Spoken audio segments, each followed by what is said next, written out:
Hello students, कैसे हो सब। तो चलिए शुरू करते हैं आरएसएम एसएसबी जूनियर इंजीनियर के प्रिपरेशन। प्रीवियस लेक्चर्स में जहां पे हमने छोड़ा था ये उसका कंटिन्यूड लेक्चर है। Welcome to CIZ plus, India's best online learning platform for engineers. Rajasthan junior engineer की सरल प्रिपरेशन करने के लिए इस चैनल को सब्सक्राइब करें और बेल बटन आइकॉन भी ज़रूर दबाएं ताकि आपको latest news, tips and tricks, strategies आपको मिलती जाए। अब आगे चलते हैं 111 क्वेश्चन पर, 111वें क्वेश्चन पर।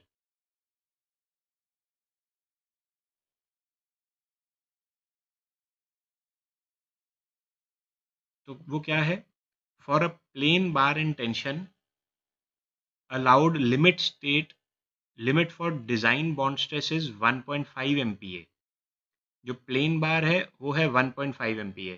if the bar is replaced by deformed bar the corresponding bond stress will be। तो प्लेन बार के लिए बॉन्ड स्ट्रेस है टाउ, लिख लेता हूँ 1.5 MPa है प्लेन बार के लिए। डिफॉर्म्ड बार के लिए क्या होता है? डिफॉर्म्ड बार के लिए क्या होता है आपको पता होना चाहिए।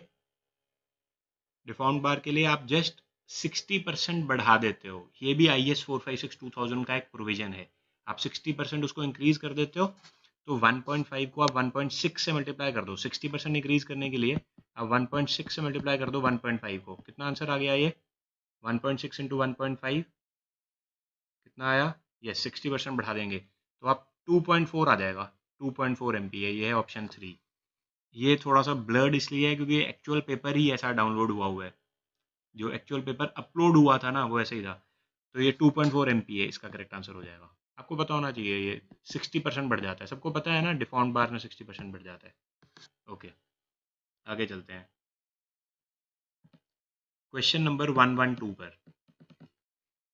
The relevant IS code for earthquake resistance design of structures. Earthquake resistant design of structures का कोड कौन सा है? कौन सा कोड है earthquake resistant design of structures का? IS 1893 is the relevant code for ERD of structure, earthquake resistant design of structures। Just मैं आपको बता दूं कि मैंने अपनी एमटेक IIT रुड़की से की है, वो भी अर्थक्वेक इंजीनियरिंग में। तो ये एक ऐसा कोड था जिसपे हम काफ़ी सारा टाइम इसी पे काम करते रहते थे। So my MTech was in earthquake engineering department from IIT Roorkee. तो 1893 तो एक बड़ा ऐसा कोड है जो बहुत पढ़ते थे हम। एक डिटेलिंग का भी है, डक्टाइल डिटेलिंग का। वो कौन सा है? 13920। जस्ट पता होना चाहिए, IS 13920 डक्टाइल डिटेलिंग का। तो ये हमारे खत्म हो गए RCC के क्वेश्चंस। बट बीच में ये रिटेनिंग वॉल है, शायद ये भी RCC का ही, RCC या सॉइल का कह सकते हैं। So which one of the following provides required depth of a foundation of a retaining wall. So retaining wall के करने के लिए आप क्या करते हैं कि आप रैंकिन्स फार्मूला जाएंगे। ये रैंकिन्स फार्मूला पूछ रहा है यहाँ पर। तो रैंकिन्स फार्मूला क्या होता है? यहाँ पर आपको डेप्थ मिलती है। डेप्थ आप Z से निकाल सकते हैं। वो कितना होता है? Q by gamma 1 minus sine phi upon 1 plus sine phi का होल स्क्वायर। इसमें Q क्या है? What is Q? What is gamma? जो हमें गिवन है बेरिंग कैपेसिटी, ये यूनिट वेट ऑफ सॉइल है, और एंगल ऑफ रिपोज है, और B है विड्थ ऑफ फाउंडेशन। तो B तो वैसे कहीं यूज ही नहीं हो रहा है, वो तो इस ऑप्शन में डाला था इन्होंने। तो इसलिए करेक्ट आंसर इसका हो जाएगा option number 1। Right, this is option number 1। यहाँ से हम डेप्थ ऑफ फाउंडेशन निकाल सकते हैं। Q by gamma 1 minus sine phi by 1 plus sine phi का होल स्क्वायर। ओके, नेक्स्ट हम देखते हैं क्वेश्चन नंबर 114। क्वेश्चन नंबर 114 देखते हैं। ओके, सो ये भी एक RCC का क्वेश्चन है। In a RC cantilever beam, ये कैंटिलीवर की बात हो रही है, which is subjected to downward load, tension reinforcement needs to be provided at. So कहाँ पर प्रोवाइड करते हैं जल्दी से बताएं? टॉप फेस पर। Very good. So top face ही है इसका करेक्ट आंसर। हम जानते हैं ना, जैसे ये आपके पास एक फ्री कैंटिलीवर बीम है, ये अगर ऐसे करके डिफ्लेक्ट करेगी, इस पर आप लोड लगाओगे तो नीचे डिफ्लेक्ट करेगी, तो ऊपर क्या आएगा? टेंशन आ जाएगी। नीचे क्या आएगा? कंप्रेशन आ जाएगा। तो टेंशन तो ऊपर आ रहा है ना, तो इसलिए टॉप फेस पर हम टेंशन इन्फोर्समेंट देंगे। जबकि अगर मैं सिंपली सपोर्टेड बीम की बात करता तो सिंपली सपोर्टेड बीम ही ऐसे होता है। अगर आप इस पर लोड लगाते तो अब टेंशन नीचे आ रही है, कंप्रेशन ऊपर आ रही है, तो इसीलिए यहाँ पर हम टेंशन बॉटम फेस पर देते, मिड स्पैन पर बॉटम फेस पर देते। ये क्लियर है? ओके, जस्ट पता होना चाहिए आपको। आगे चलते हैं क्वेश्चन नंबर 115 पर। तो 115 क्वेश्चन नंबर क्या है? विच one of the following represents relationship between characteristic load, mean strength, characteristic load या कैरेक्टरिस्टिक स्ट्रेंथ कह देते हैं क्योंकि यहाँ पर मीन स्ट्रेंथ की बात हो रही है, तो कैरेक्टरिस्टिक स्ट्रेंथ, ये क्वेश्चन में थोड़ा सा एरर है, एंड स्टैंडर्ड डेविएशन। तो क्या है इसका? आपको फॉर्मूला पता होना चाहिए। फॉर्मूला मतलब ग्राफ आपको पता होना चाहिए, वो क्या है? ऐसा होता है ना ग्राफ।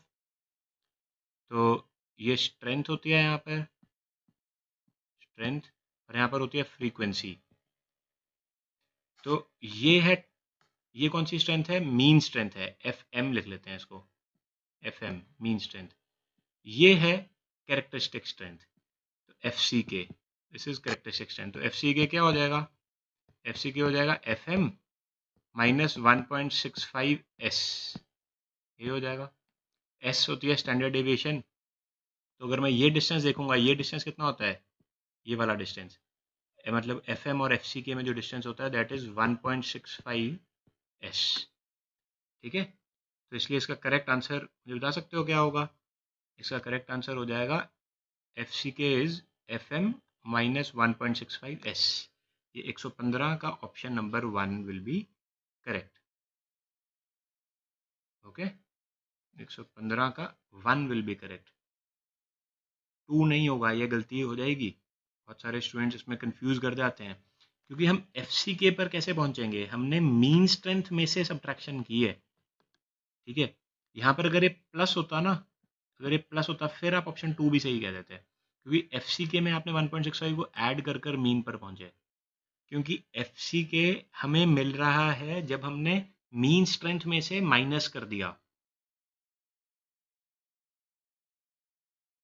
ठीक है, क्योंकि कैरेक्टरिस्टिक स्ट्रेंथ क्या होती है? कैरेक्टरिस्टिक स्ट्रेंथ की डेफिनेशन याद करो। कैरेक्टरिस्टिक स्ट्रेंथ की डेफिनेशन होती है जब सिर्फ 5% टेस्ट रिजल्ट्स उससे भी कम आते हैं, 95% टेस्ट रिजल्ट्स तो उससे ज़्यादा ही रहते हैं हमेशा। तो कैरेक्टरिस्टिक स्ट्रेंथ ये है ना, ये 95% उससे ज़्यादा ही रह रहे हैं, सिर्फ 5% है जो कम है।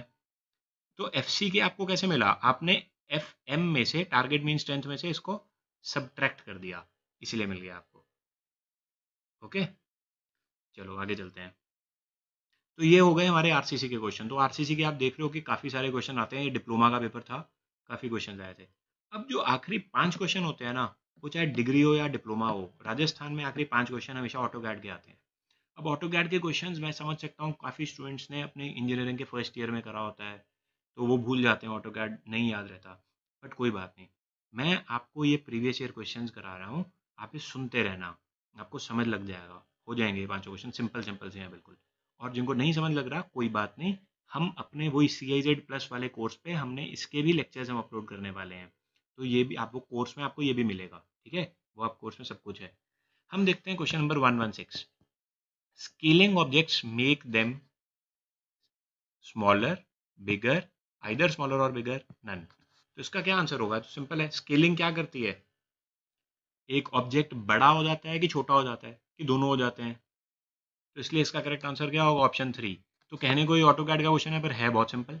स्केलिंग से तो एक, जैसे आपके पास एक प्रोटोटाइप होता है, प्रोटोटाइप क्या होता है? जो एक्चुअल होता है ऑब्जेक्ट, उसका मॉडल बनाते हो आप, है ना? तो प्रोटोटाइप का मॉडल जो बनता है ना, मॉडल बड़ा भी बन सकता है, छोटा भी बन सकता है। जैसे मान लो कि आपके पास एक शिप है, आप एक शिप तो बहुत बड़ी होती है, उसका मॉडल बनाओगे तो मॉडल छोटा सा बनेगा। ये शिप है प्रोटोटाइप, क्योंकि ये एक्चुअल है ना, एक्चुअल हम कहते हैं प्रोटोटाइप। तो प्रोटोटाइप का मॉडल छोटा बन जाएगा शिप अगर होगी तो। फिर एज मान लो कि मैं कहता हूँ कि एक छोटी सी घड़ी है, वॉच है, तो प्रोटोटाइप है एक्चुअल वॉच। ठीक है, अगर मैं वॉच की बात कर रहा हूँ, तो इसका अगर मॉडल बनाओगे तो आप बहुत बड़ा बना दोगे। तो स्केलिंग से हम बढ़ा भी सकते हैं, कम भी कर सकते हैं, दोनों कर सकते हैं, इंक्रीज और डिक्रीज। ओके, नेक्स्ट हम देखते हैं 117 question. One of the below options is wrong about type of AutoCAD drawing units, which one is it? तो ऑटोकैड ड्राइंग यूनिट्स इन चारों में से कौन सा गलत है, कौन से में नहीं होती है? Architectural, engineering, millimetre, decimal. तो आर्किटेक्चरल ड्राइंग होती है, इंजीनियरिंग ड्राइंग यूनिट्स भी होते हैं, डेसिमल यूनिट्स भी होते हैं, बट मिलीमीटर नहीं होते। तो इसलिए इसका करेक्ट आंसर क्या होगा? Option number 3। बाकी तीनों होते हैं, आर्किटेक्चरल, इंजीनियरिंग, डेसिमल, तीनों होते हैं, मिलीमीटर नहीं होता। ठीक है, राइट। ओके, नेक्स्ट देखते हैं, which command is use to determine the area? Which command is use to determine the area? तो हमें एरिया डिटरमिन करना है, कौन सी कमांड यूज करते हैं इसमें? ए आर करते हैं कि ए करते हैं कि ए करते हैं कि ए आर ई करते हैं? इसका करेक्ट आंसर होगा दोस्तों ऑप्शन नंबर 2, दैट मीन्स ए। आपको मैं बता दूं कि आप ऑटोकैड में क्या करते हो कि आप एक पर्टिकुलर कोई भी ऑब्जेक्ट है ना, जैसे कोई भी ये ऑब्जेक्ट है, लेट से आपने पॉलीलाइन से एक ऑब्जेक्ट बनाया हुआ है 2D में, आप इसको सिलेक्ट करोगे और उसके बाद जब आप ए कमांड दोगे ना, तो वो दो काम करेगा, एक इसका एरिया दे देगा और एक इसका पेरीमीटर भी दे देगा। ध्यान रखना, ए से नहीं होता है, डबल ए से होता है, double A. Option 2 is correct, option 2। ये क्या करेगा, जब आप एक पॉलीलाइन है, पॉलीलाइन क्या होती है, जब कई सारी लाइंस को बनकर एक पॉलीलाइन बन जाती है, या सर्कल है या रेक्टेंगल है या ट्रेपीजियम है, कोई भी क्वाड्रेटर है या पॉलीगन है, कोई भी है, तो जब आप उस पर ए कमांड दोगे तो वो उसका एरिया भी बता देगा और पेरीमीटर भी बता देगा। ठीक है, याद रख लो, double A, option 2 is correct. Okay, आगे चलते हैं। अब लास्ट 2 क्वेश्चन रह गए हैं इस कंप्लीट पेपर के, ये 2 क्वेश्चन हम खत्म करने वाले हैं। इस क्वेश्चन पेपर को हमने कंप्लीट देख लिया है, जो कि बहुत अच्छी बात है। अगर आप इसके 80 के 80 टेक्निकल क्वेश्चंस देख लेते हो, याद कर लेते हो, बहुत सीख जाओगे। In AutoCAD all objects are drawn on, कौन से प्लेन पर ड्रॉ करते हैं हम ऑटोकैड में? आपको पता होता है कि एक यूसीएस होता है ऑटोकैड में। यूसीएस मतलब user coordinate system, user coordinate system.